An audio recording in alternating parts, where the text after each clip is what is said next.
Vamos estar tentando falar um pouco sobre o MC Kevin. Eu acho que nos dias de hoje todo mundo se acha no direito de falar da vida dos outros, né? É interessante como a internet pode ser um poço de miséria, né? Esses dias postaram um vídeo do MC Kevin falando algumas grosserias, xingando, né? Uma hora ele fala em Deus e outra hora ele xinga.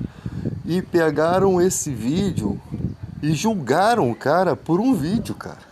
Tipo assim, todas as letras de música que o cara fez, que incentivou a galera da periferia a seguir uma filosofia de vida diferente do crime, músicas que trazem consciência, né, para esses jovens, porque Deus às vezes tem que falar na linguagem daquela pessoa e vai usar quem para falar? Tem que ser pessoas que tenham uma vivência igual. Tem que ser pessoas que tenham. Que eu conheça o cotidiano daquelas pessoas. Então Deus tem suas multimaneiras de falar com o ser humano, né?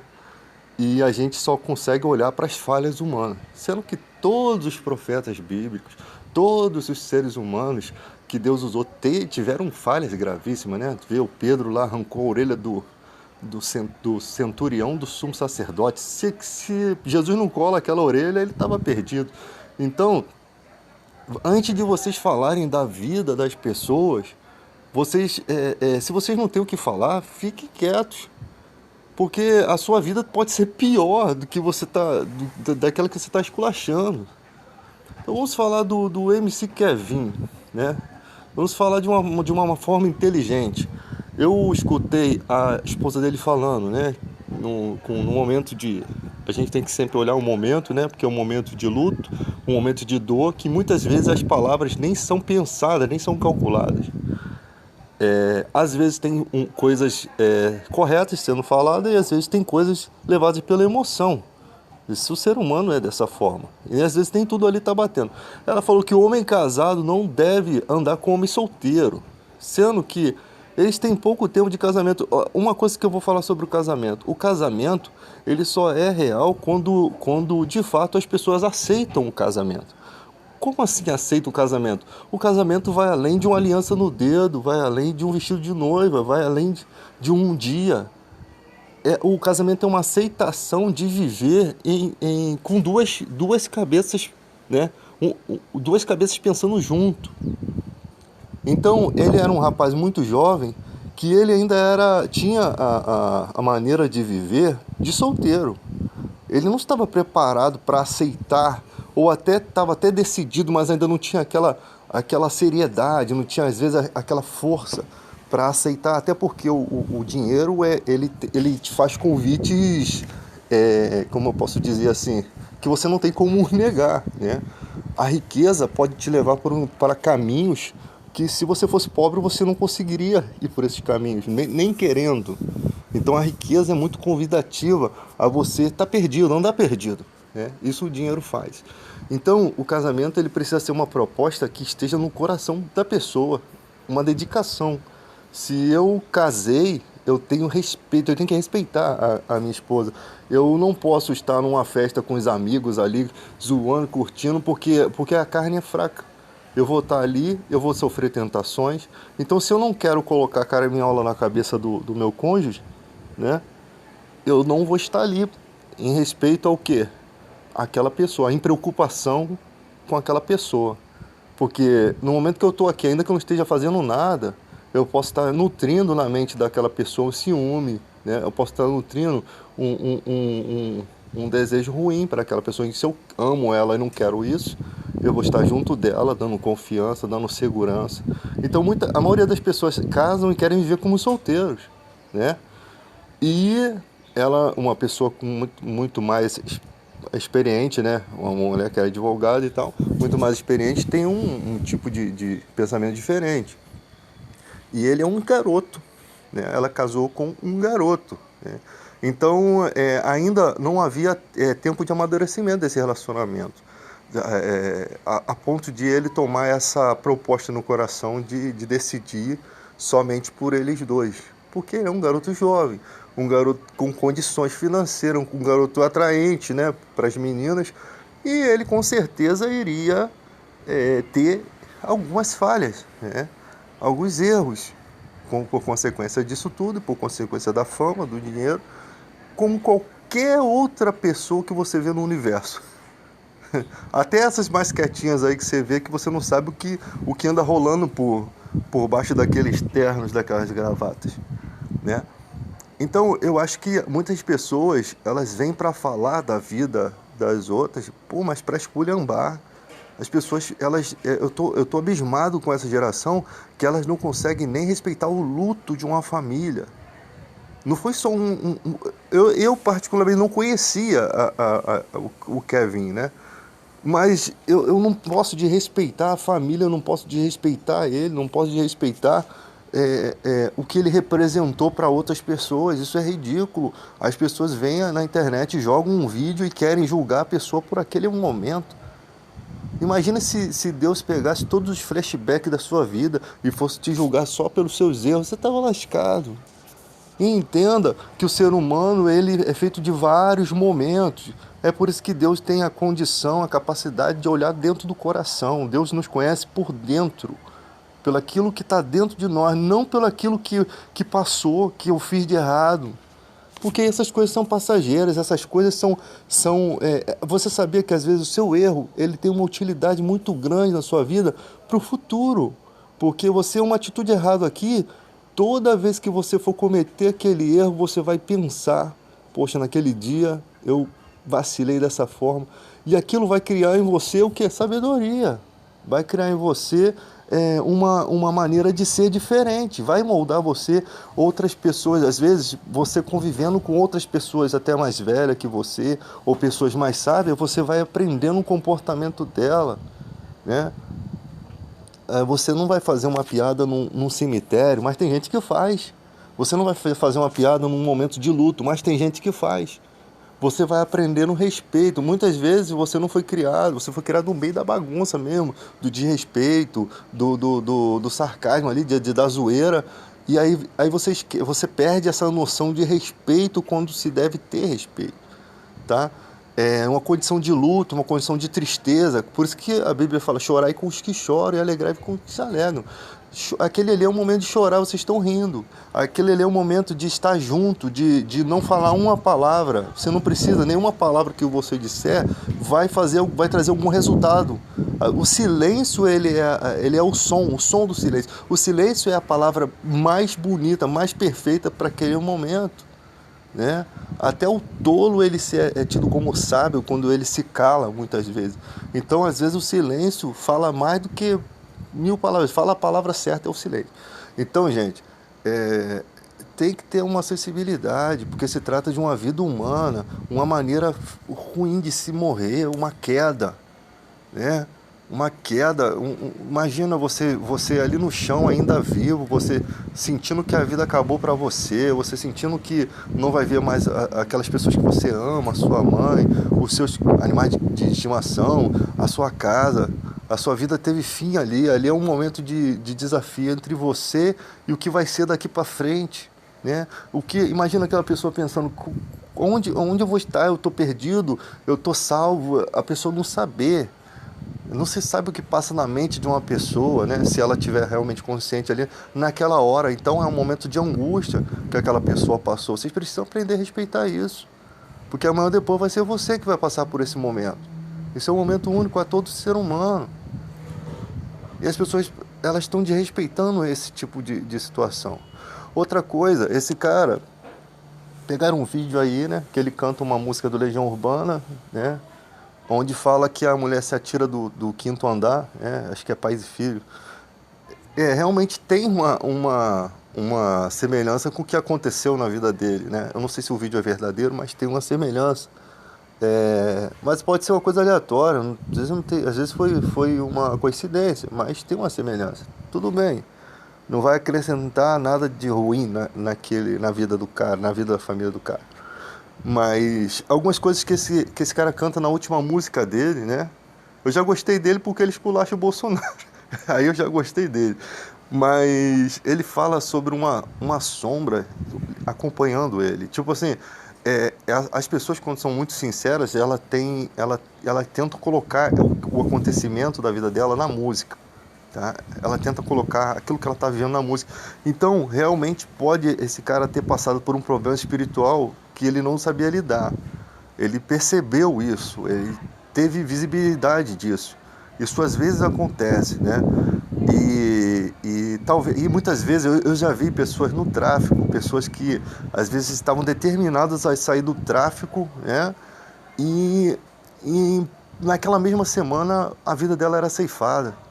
A gente tem que atentar que o Satanás é como um leão, ele bramando, tentando destruir. No mundo espiritual, gente, há acontecimentos que a gente não percebe às vezes, tá? Às vezes, você pode ver, eu estava ligando os fatos da vida dele com aquele cantor do Charlie Brown, o Chorão. As drogas, eu sei porque eu já vi pessoas drogadas que estavam sendo possuídas pelo mal para continuar usando a droga. Estavam possuídas literalmente.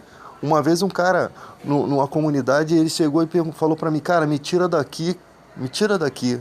Tem alguma coisa acontecendo, eu não consigo sair daqui, eu tô cheirando e eu não paro, já gastei meu dinheiro todo, eu não consigo sair daqui.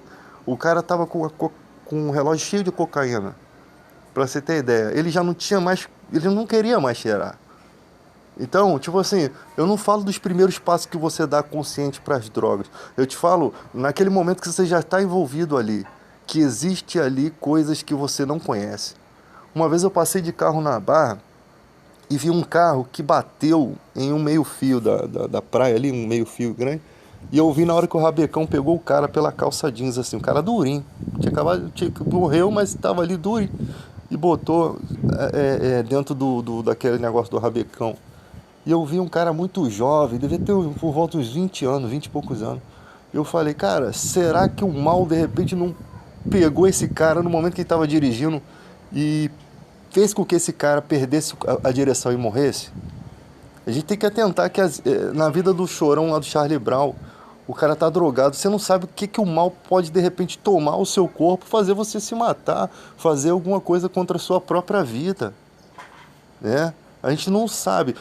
Na Bíblia fala do demônio que jogava a criança na água e no fogo para matar. Uma criança inocente, que nem sequer sabia a noção de pecado. Agora você imagina o cara que está perdido nas drogas, o cara que está consumindo essa porcaria aí, entendeu? Uma porcaria que vem a preço de sangue, né? Chega a preço de sangue para aquelas comunidades ali, né? Preço de muita vida de jovens que já morreram, né? No tráfico, na vida errada. É, uma mercadoria que já contaminou policiais militares, né? Que já mudou a vida, que já virou a cabeça de muita gente. Não é uma coisa de Deus, ainda estraga a saúde da pessoa. Você sabe que a droga mata antes de estragar a sua saúde. Ela estraga a sua saúde espiritual primeiro. E o diabo, ele vem roubar, matar e destruir. Então pode crer que aquilo ali não é de Deus. Aquilo não é uma coisa de Deus. Então, gente, a gente não sabe que tipo de situação de revolta, de revolta espiritual, de revolta espiritual do mal, né, na vida daquela pessoa. Então, não leve em consideração as outras coisas, as atitudes, né? Porque pessoas que não têm Deus pode ter essas perturbações, né? Qualquer pequena coisa se torna um grande problema, um grande desafio, né? A gente sabe muito bem lá o que está escrito lá em Colossenses 1:13. Ele nos tirou do império, da potestade das trevas. Jesus várias vezes falou sobre o espírito maligno que sai do homem, né, anda por lugares áridos, traz 7 espíritos, pior, e o estado daquele homem se torna pior do que o primeiro. E as pessoas não, as pessoas só conseguem ver o ser humano. Ela não vê que por trás ali do ser humano existe um mal ali agindo, né? Eu sempre falo, as pessoas falam assim, eu sou ateu.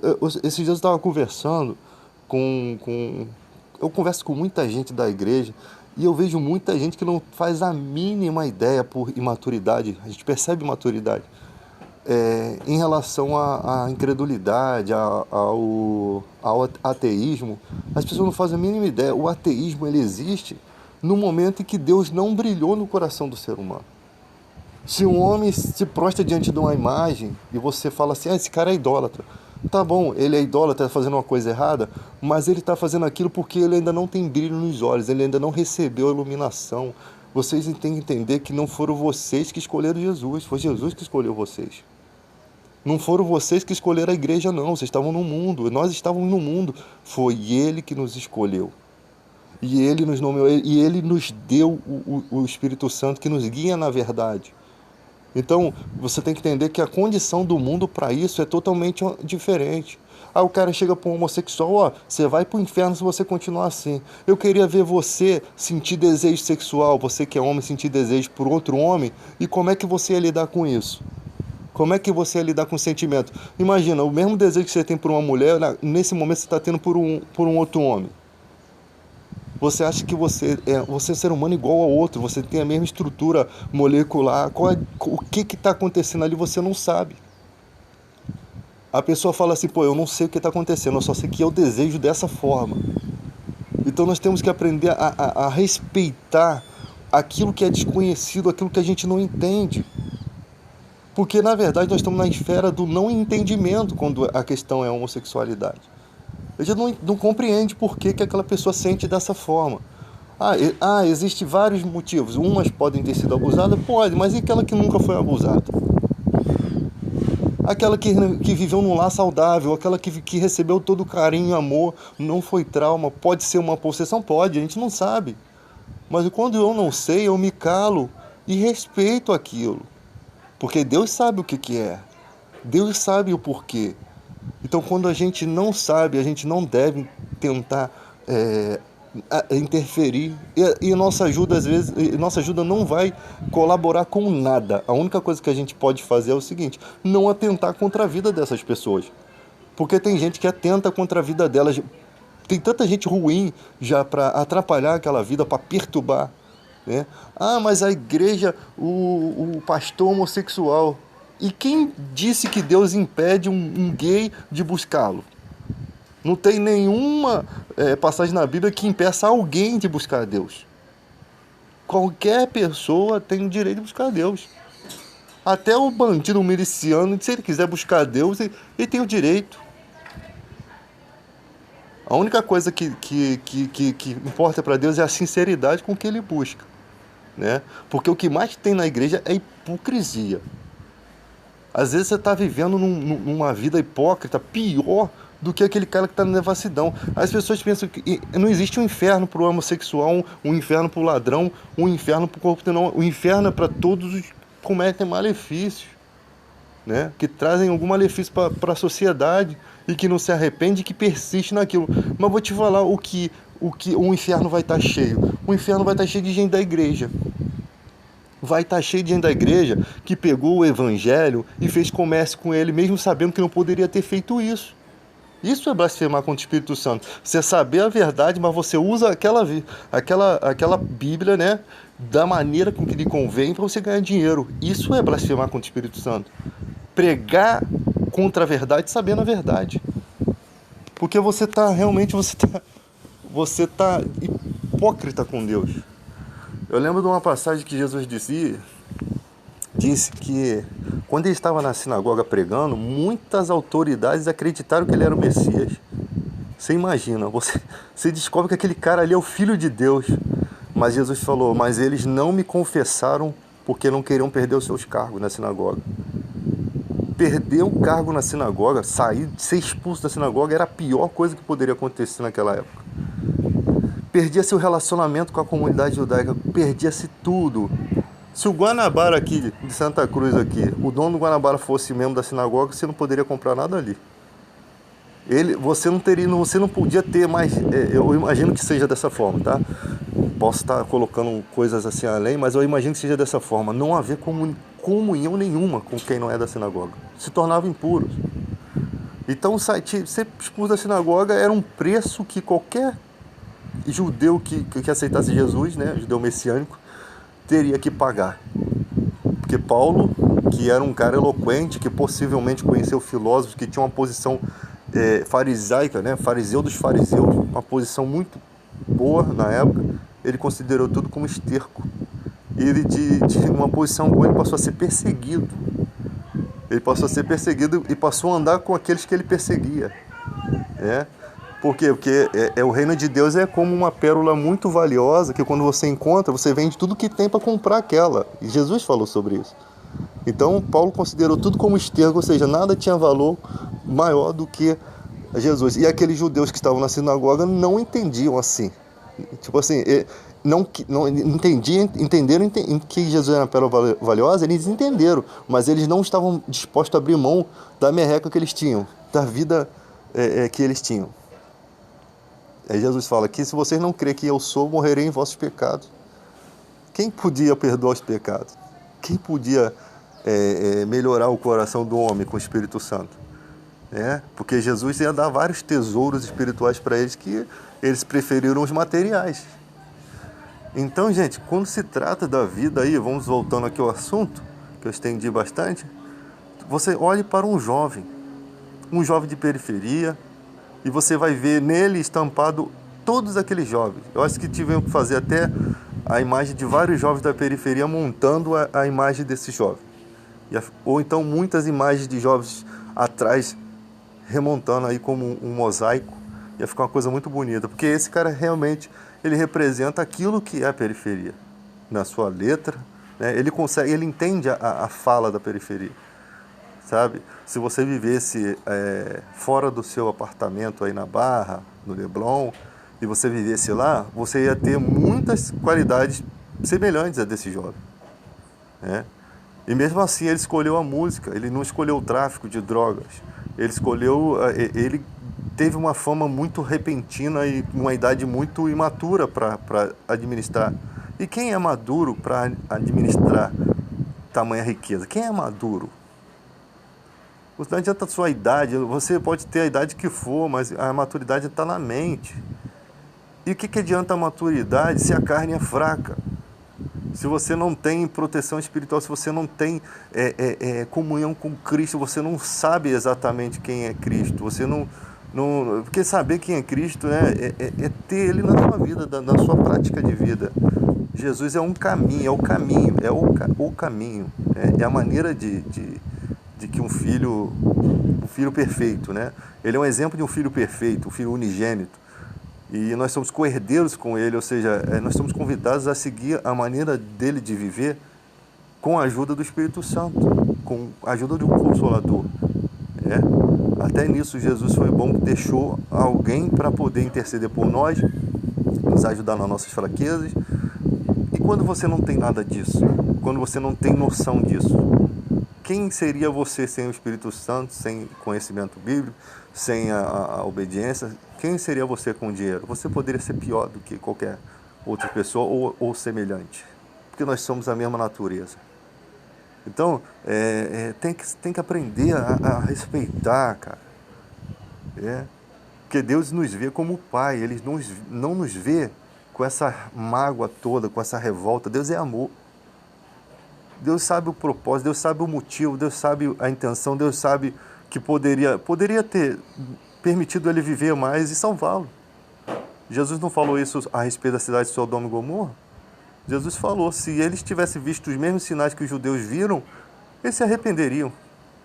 Jonas não foi lá e pregou aos povos bárbaros e ele não se converteu, e Jonas ficou revoltado com Deus, porque Deus ia perdoar aqueles povos que Jonas queria que fosse destruído.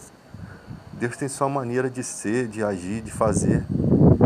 Então não pensa, o cara morreu, o cara foi pro inferno. Daqui a pouco vai ter gente falando que o cara tá lá no inferno, gemendo, chorando, ou outro vai dizer que tá no purgatório, outro vai dizer que... Ninguém fala que vai pro céu, é sempre uma coisa terrível.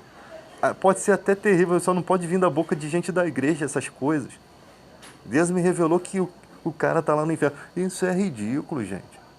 Você imagina a angústia que uma mãe que não ia viver aqui na terra pensando, sabendo, tendo certeza que isso fosse verdade. Deus nos livra de muitas angústias.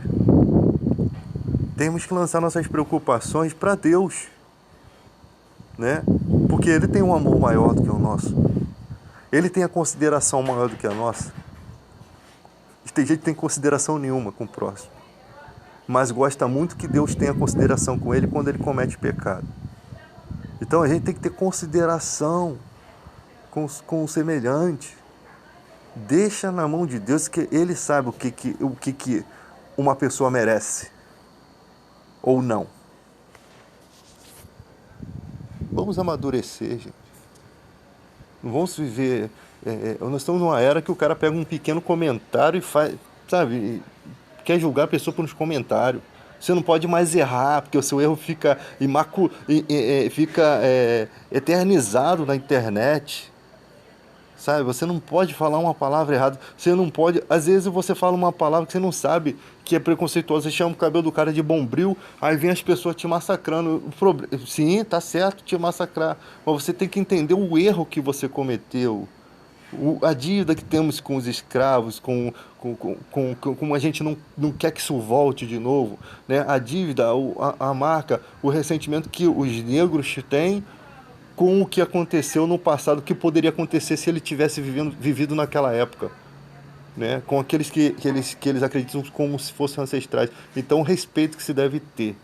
Então, a gente tem que aprender, eu aprendi, né? Temos que aprender a lidar com o nosso semelhante. E errar, eu vou errar, você vai errar. O problema não é errar, o problema é estar realmente de fato arrependido, né? E confessar que se arrependeu.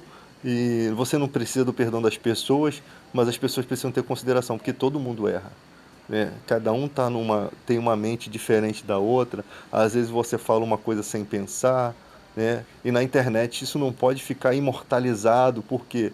Porque errar é assim mesmo. Às vezes você falou uma palavra, cara, você não matou ninguém. Você não assassinou ninguém. Eu sei que tem palavras que é como se fosse uma facada, mas é uma palavra só. Não é um assassinato, um estupro, não é nada tão grave que não possa ser contornado.